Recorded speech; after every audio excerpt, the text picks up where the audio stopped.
Life is far too short to take the under on any number. Now, we do it on here from time to time, but we're not doing it today. I want to unpack some of the best overs, the most sure thing overs that we like when it comes to this college football season. I got 4 teams for you here. And if you're not into betting or not into gambling, that's totally fine.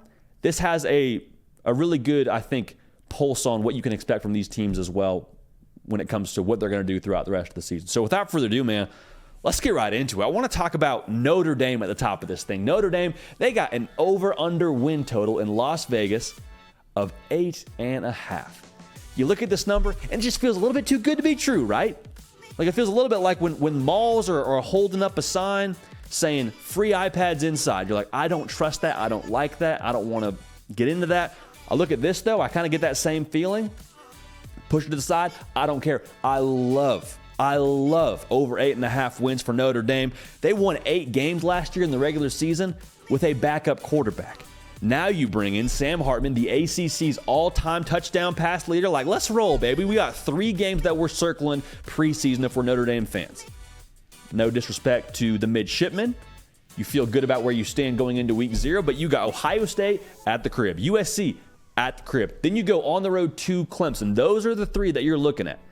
And so you're telling me, if I'm betting on Notre Dame, and I like where Notre Dame stands with that 8.5 and the 8.5 over-under win total, I like the over there. You're telling me that we can have all 3 of those games be losses, still finish the year with 9 wins, and that hits.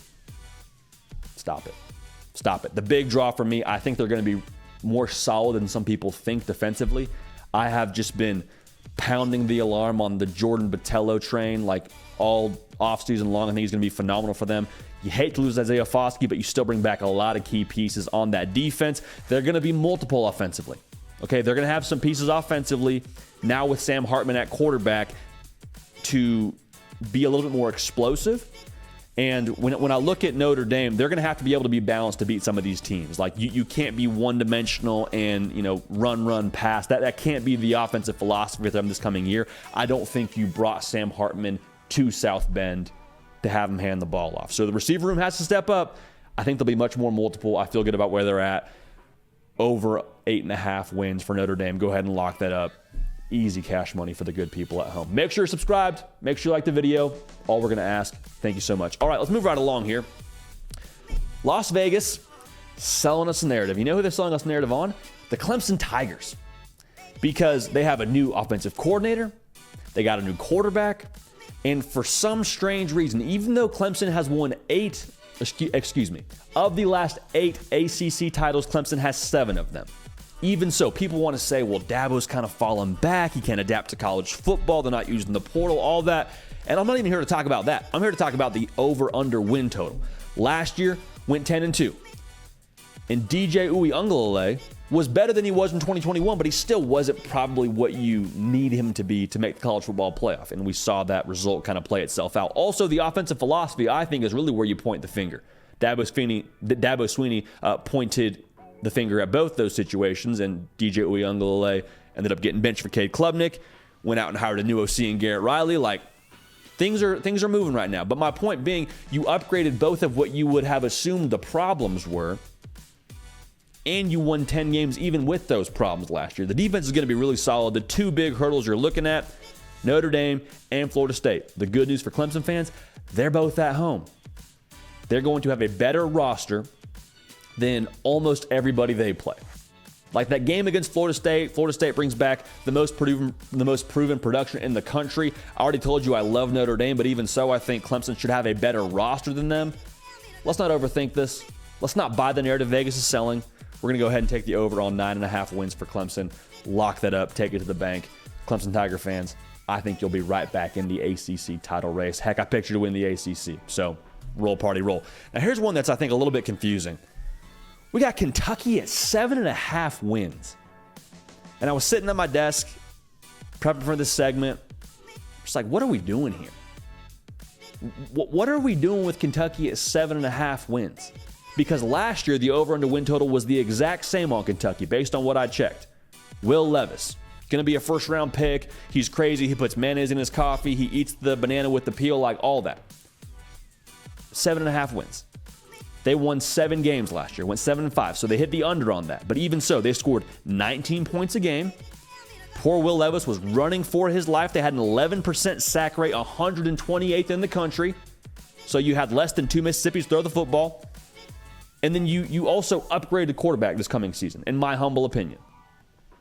I love Will Levis and what he did at Kentucky. I think the good people in Kentucky love Will Levis and what he did there.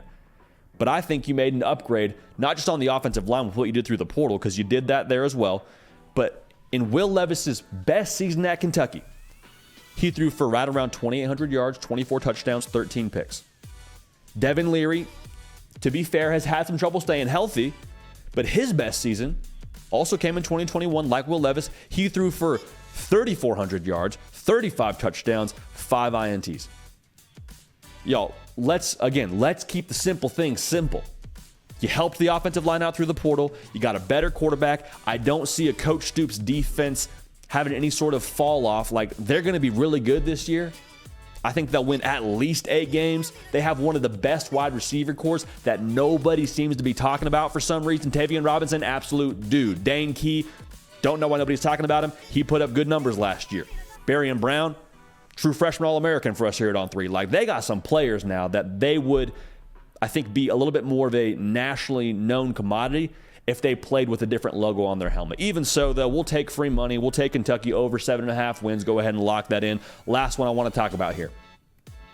This is some Kool-Aid we've been drinking really since, I guess, January, maybe even December. We've just been guzzling it, man, and we've made no apologies about it. The Wisconsin Badgers, over under win total, 8.5 wins. 8.5 wins for Coach Fickle and company. So you're telling me they're going to lose 4 games, is what you're telling me. Show me the 4 games. Show me the 4 games that Wisconsin is just outgunned, outmanned. Go ahead and pencil it in as a loss. You say Ohio State. I'm like, all right, that's 1 game. That is 1 game. Ohio State, yep, they've recruited better. They're more developed. As a whole, Ohio State, that's fair to say that they're probably going to be a dog in that game. I don't blame you. That one is at Madison, but besides the point. 1 game, cool. You say Iowa. I said Iowa? Iowa? Are they going to score more than 20 points a game? Well, they got Cade McNamara. No. I know they got Cade McNamara. I understand that. You're telling me they're going to score more than 20 points a game this coming season? Yeah, okay, even if you say yes to that, are you going to outscore Wisconsin with Tanner Mordecai and what he did at SMU? This new philosophy under Phil Longo? Like, I think that offense is going to be dangerous. Even if you say, okay, Iowa, take it. Illinois? I have the same question. They're going to score more than 24 points a game. I love the way Wisconsin's built. No Michigan, no Penn State on the schedule. Here's the thing that makes me feel so good about Wisconsin going forward.